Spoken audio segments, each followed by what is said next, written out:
Welcome to Followed by Mercy with Austin Gardner. This is where we talk about God's grace and mercy that meets us and follows us even in our lowest moments and lifts us to hope again.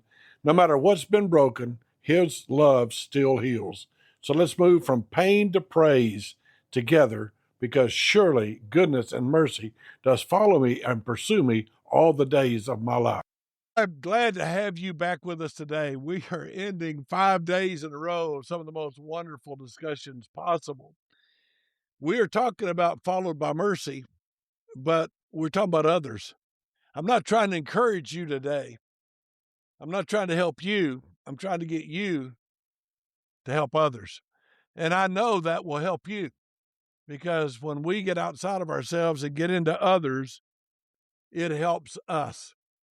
Stephen, maybe this will be a little touchy, but have you ever drawn up inside yourself and seen how it hurt you, and and then turned it around and thought about others and saw how it helped you? Is there a story you could tell there? Yeah, more stories than I care to admit. It's very easy for me to become my own worst enemy, fight All of us. insecurities. It's very easy for me to wallow in my self-pity and doubt myself. It's not until when I find myself in that place, it's not until I start focusing on others and their real problems that I realize that my problems aren't really that big in comparison. As we stated in the first episode of the podcast, since the time I was 15 years old, it was my dream to be a missionary. And I got to live that dream for about 10 years, not going into details and whatnot, but I was responsible for seeing that dream die. But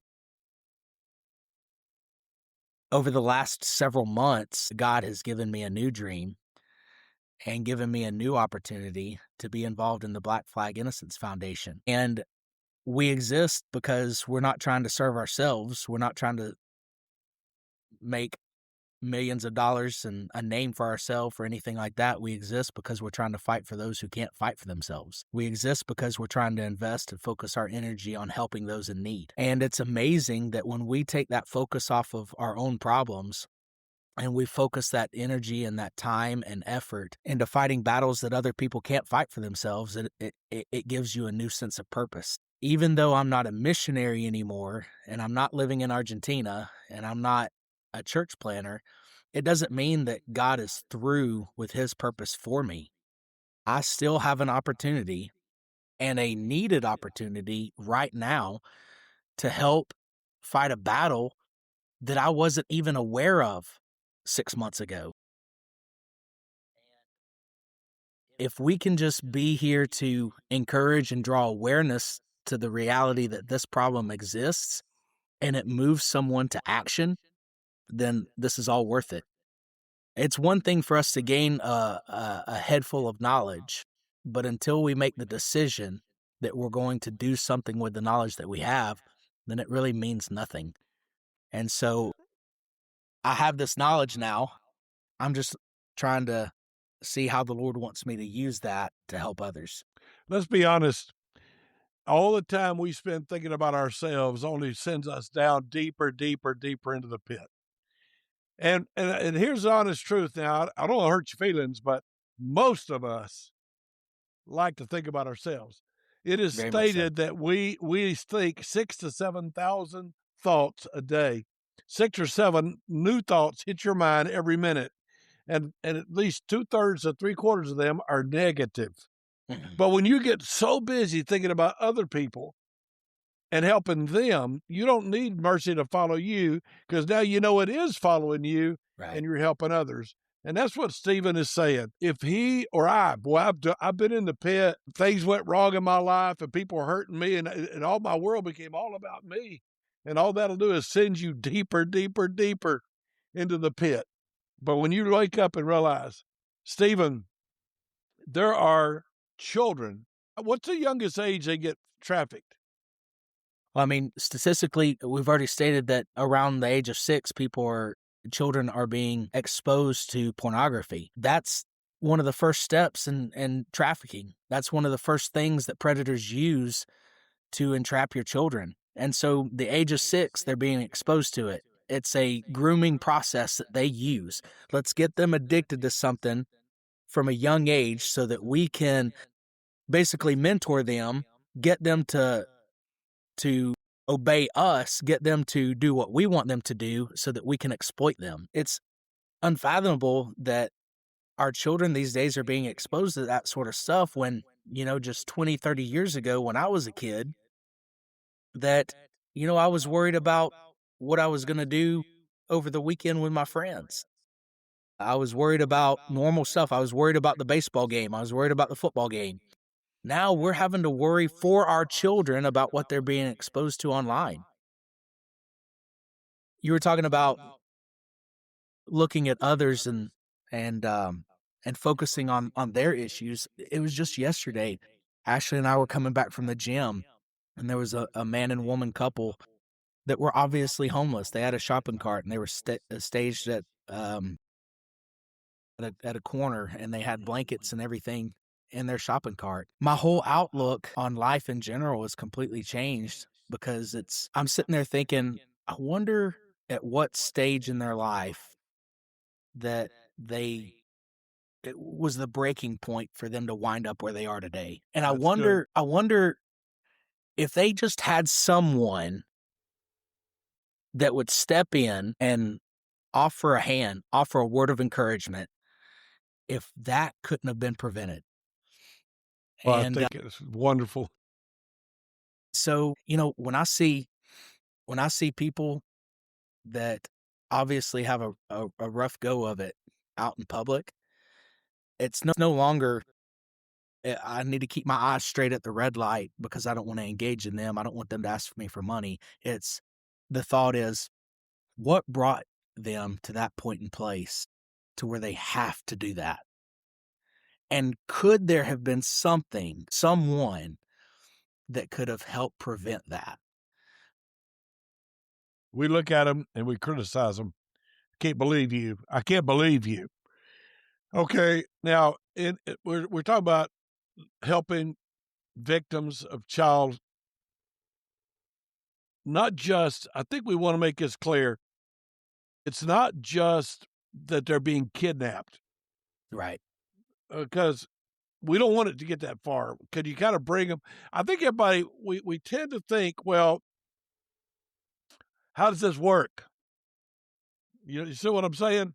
Well, there's another aspect to it. It's all a grooming process. And I used to be real critical of people that's all they talked about was grooming, and they thought everybody was trying to groom their kids and all of this. I still don't believe that everybody that is out there that offers a kind word to your kid is trying to groom them for anything that would be explicit.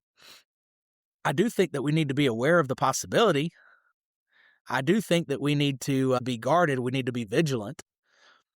But I wonder how many of these predators that are out there that they were groomed at some point, that they were exposed to it at a young age, and instead of becoming victims, they went the other route and became the predator. And if somebody simply took the time and effort into engaging with them, if their life couldn't have taken a drastic turn and they could have been, contributing members to society, they could have been stand-up citizens, they could have been, whatever, instead of becoming the predator that they became. And I think we miss a lot of those opportunities because we're so self-absorbed. We're so worried about ourselves. We're so worried about, where our next dollar is going to come from. And really, we become very selfish. I like to think that I'm pretty sacrificial, that I'm pretty generous. But is there room that I could, maybe not on a financial level, but could I sacrifice a little bit more of my time just to engage with somebody that might be in need? Could I take 30 seconds to a minute out of my day to send a text to somebody that's going through something and say, I'm here if you need me? And we don't realize the power and the impact that can have on somebody because we don't know what other people are dealing with.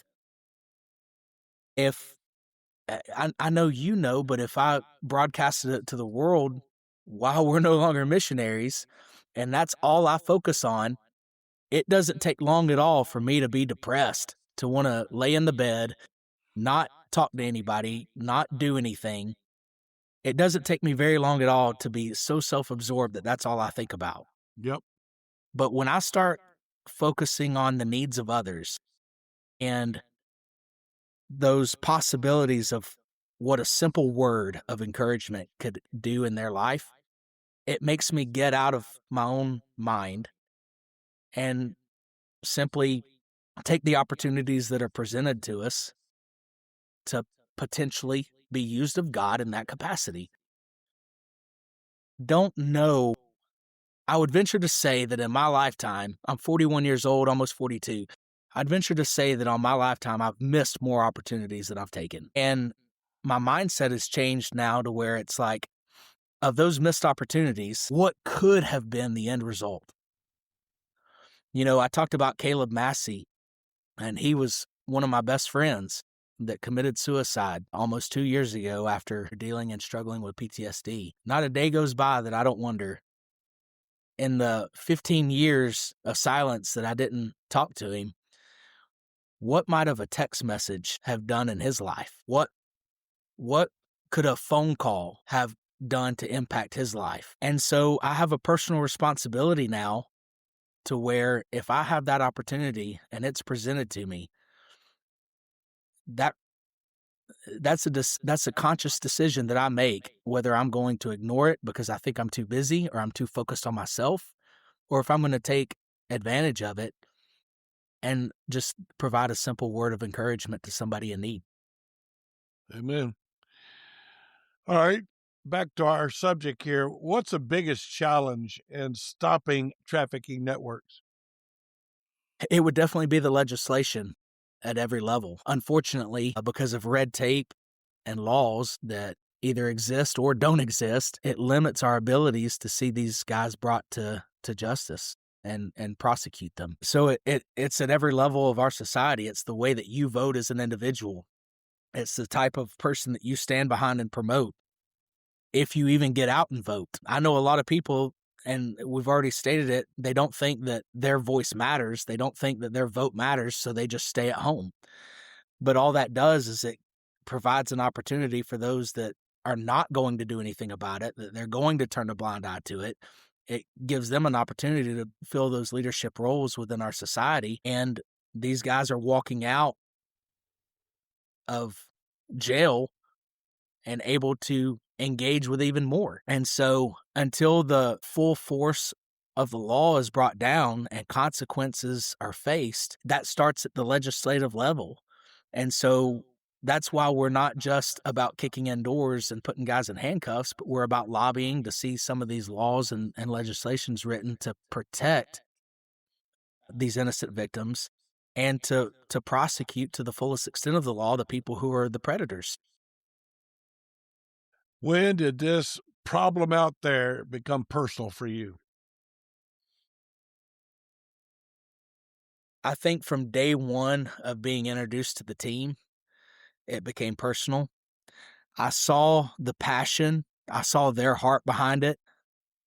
I'm naturally I'm a skeptic.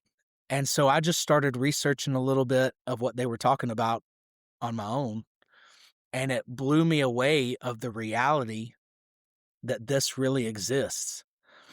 I have 3 sons of my own. I always wanted a daughter. I never had a daughter, but I always wanted a daughter. But now I'm sitting there and I'm learning all the statistics and I'm seeing the reality of the issue of child sex trafficking. And I'm kind of thankful that I don't have a daughter, because 80% of the victims of sex trafficking are women and young female children. And I could imagine there's not much I wouldn't do for my boys, but I would burn the world down for my daughter. And so it became personal when I started researching it and seeing the statistics. And more than statistics, we have to put faces to those numbers. We have to put names to those faces. It's not going to become personal to us until we realize that they're real people and those are real lives and they're real souls. And at any point in time, that soul is going to end up in one of two places in eternity. And I would just hate to think that I spent my life searching for pleasure and fun, and I missed all the opportunities that I have to make a difference, not only in this lifetime, but the next. Well, I have a daughter. I have two daughters, and I have I don't know, a bunch of granddaughters and great granddaughters now, and even my granddaughter is having a grandson now. And all I can say is there is nothing I wouldn't do for my kids, and I love them, and I would fight for them, and I understand that. But you are kind of in the macho man, muscle, guns, and all that. So, what has kept you and the other people on your team from being hardened? That's a good question. Well, let's just be honest. Macho man softness. We don't think like that. Well, there's a difference in being a macho man and just being well trained. A macho man is all about his self-image and being, the hero of his own story. Being well trained is different because the purpose of our training, the purpose of the experiences that we have, is to help people that can't help themselves. And so, I go to the gym and work out. I'm strong. I'm halfway fit for a 41-year-old, almost 42. I do have guns. I'm very proficient with them. I have a skill set that the average person might not have, but it's not to promote my self-image or my ego. Take those opportunities to train so that I can stand as a sheepdog for those who can't fight for themselves. I do take my fitness and diet seriously, partially because I want to be healthy. As I already said, my dad died at 54 years of age. He was not extremely overweight, but he never took care of himself. He was a drinker. He was always stressed at work. The selfish side of that would be that, I want to live long enough to see my kids have kids. I want to live long enough to enjoy my grandkids. Maybe I'll get a granddaughter since I didn't ever have a daughter. Hey, man. But so there's a little bit of that would be self-serving. But the reality is that I want to stand ready at a moment's notice, that when the Lord calls me to battle, like he did Gideon, that I can be ready to do whatever it is that he's asking me to do, whether that's kicking in a door or whether that's just sitting down with someone, praying with them and sharing with them who Jesus is. You're dealing, or let me ask it a better way, maybe. Most people that would be trafficked are broken in some way. Is that a fair statement? Absolutely. Most of them would come from broken homes, a single parent family. Most would have an absent father, not have any sort of real mentorship or guidance in their life. Maybe be a broken child. Absolutely. Nobody wakes up in one day and decides, hey, I'm going to fall into this lifestyle, or I'm going to prostitute myself out. Well, y'all mentioned earlier, Elisa, I think, was talking about they're disheveled. You want to Yes. remind people that these people that get trafficked, what are they like? Yeah, so they're already broken. They're already at a low self-esteem. They're already at a low point in their life. They're not going to look like they're well groomed and kept. They're going to have some sort of trauma in their life that has depleted them as a person and having any sort of self-worth. And because they're already in that vulnerable state, it's just so much easier for them to be taken advantage of. I first got back from Argentina and went to Caleb's funeral after he committed suicide. I started trying to search out and seek veterans that are dealing with that. And I was working in downtown Chattanooga, and it was like every other day you would see a guy on the street corner holding a sign that says, veteran, give me money. And I'm sitting there thinking, at that time, I know that the VA exists and can help provide benefits. I know that there's other resources and programs out there that can help. And so my mindset was, why aren't you taking advantage of these resources that exist so that you don't have to be out here on the street corner?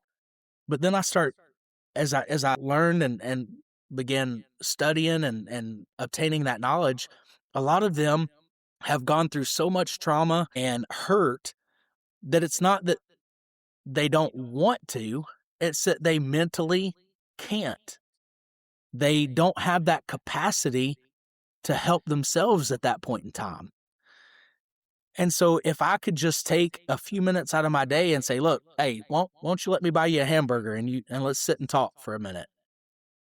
And then that opens the door for me to be able to put the resources in front of them to say, do you know that these things exist? Now, a lot of them, if we're just real honest, they're there because they choose to be there. They got addicted to drugs. They got addicted to alcohol. They got addicted to whatever substance that they're on, and they only exist to feed that. But they didn't wake up one day and decide, hey, I think I want to be a heroin addict today. It started somewhere.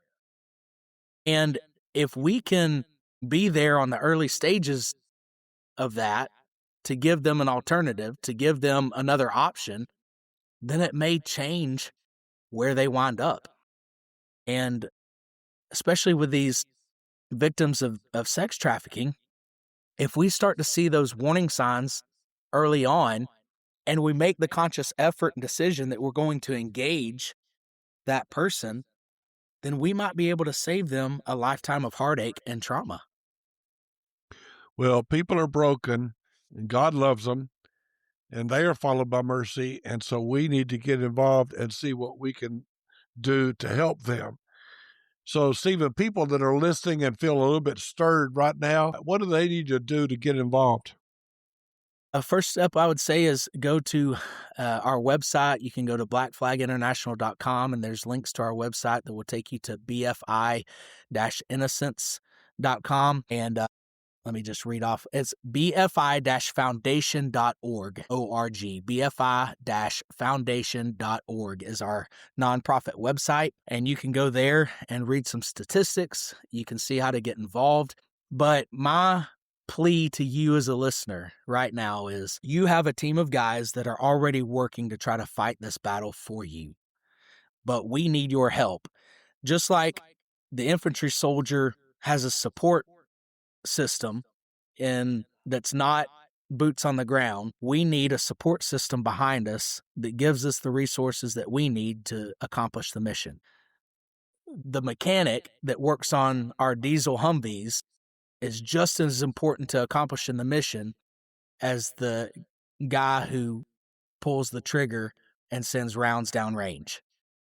So just because I'm asking you to financially be a part of it and give to help support us doesn't mean that your value is any less than what ours is, that we're fighting and kicking in the doors and seeing these investigations and these operations take place. Your role often is more important than my role, because without you, I have no opportunity to do what I'm doing. So we do need financial support. We need financial help. We need monthly subscribers and contributors. We need donors that are going to give to special projects. I hope I don't get in trouble for saying this. We have $20 right now in our nonprofit account. Every single one of us on the team has already come out of pocket. We're already invested. We already have skin in the game to help fund what we're doing. Now, I'm not just saying this to say it. I believe this with all of my heart. And if you watch long enough, I think that you'll see it. If I had to do this for free, I would. I'll take it a step further. If I had to pay someone to allow me to be a part of this, I would. That's how much I believe in what we're doing. How about churches and community? How do they get involved? They can get involved the same way. We have a plan in place to be able to solicit and ask churches for just an opportunity for us to come in and present what Black Flag is doing, for us to offer courses, for us to offer expos to present who we are and what we do and how they can be involved. So churches, ministries, other organizations that are interested in being involved, we're willing to come to where you are, talk to you about the warning signs, talk to you about how to engage with these people, talk to you about how to be vigilant with your own family, how you can take steps to prepare to protect your own family, and to give you the resources to turn to if you come in contact with somebody that's already in that enslavement. And that's really what it is. It's enslavement. We can talk about the bad decisions that people have made to wind up where they are, but if we're real honest, we've all made some pretty bad decisions. And if it wasn't for the intervention of someone in our life that was a voice of reason, a voice of concern and care, it could have been us. It just as easily could have been me holding the sign on the street corner asking for $1 as it is that next guy. The difference is that I had somebody that cared enough about me to see me where I was at that time and offer to just be a friend. If you're listening right now, you can make a difference. You are an integral, important part of this equation. To be blunt honest with you, the Black Flag people are heroes. But you are as much a hero when you get involved giving and praying and talking to the political leaders and sharing what's going on. When you tell other people about Black Flag, you will make a difference. And so I want to challenge you. You've been listening now 5 days. We've talked about this 5 times. You can make a difference. So I hope you'll do that. Stephen, last question for today. It's your last chance today to tell somebody how important this is. What do you want to say? I just want to say, take just a moment and imagine that this is your child, that this is your grandchild. We already know that they've been exposed to things that they shouldn't be. We can go ahead and take that off the table. Your child knows more about sex than you want to admit. Your child knows more about pornography than you want to admit. I don't care how much you've guarded them and protected them, they know more than what you believe. So knowing that, I want to ask you to put yourself in the place of the parent or the grandparent that their child is being a victim of the evil that is going on in our world today. And ask yourself, what is it that I would not do to rescue my own child? And if we are real honest about that, then maybe we could give up a small sacrifice to help other children that are in that situation. If there's not anything in this world that we wouldn't do, I would literally burn the world down for my children. If my sons were involved in that and they were enslaved in that, there's no length that I would not go to try to do everything within my physical ability to help them. So maybe it's not so far-fetched that I skip going out to eat one week and I take the money that I would have spent at the restaurant and I put it back into Black Flag Innocence Foundation. And that alone is going to make a world of difference. I hope that you will get involved. This is Followed by Mercy. And the whole point of everything I try to say is, surely goodness and mercy do follow us all the days of our life. And I try to tell you that mercy is pursuing you because God is love and He loves you. And He loves all those children. I want you to imagine those children alone, crying in a corner, huddled together, drawn up inside themselves, and there's no one there, but God loves them. He cares about them. And here is your opportunity to rescue them. Here's your opportunity to stop it before it begins, because we'll catch that predator. Here's your opportunity to be involved in making a difference. That is mercy following, how God bursts it in us to want to make a difference. So I want to thank you for listening. I want to ask you to share this with other people and help us make a difference that reaches out and touches the world. Thank you, Stephen, so much for being here today. Thank you for all you've done. Thank y'all for what you're doing. We are very excited and blessed to have you. God bless you. Thanks for listening to Followed by Mercy with Elsa Gardner. If today's message spoke to your heart, share it with someone who needs to know God hasn't given up on them. Remember, your pain isn't the end of your story. In Jesus, it can become praise. Thank you.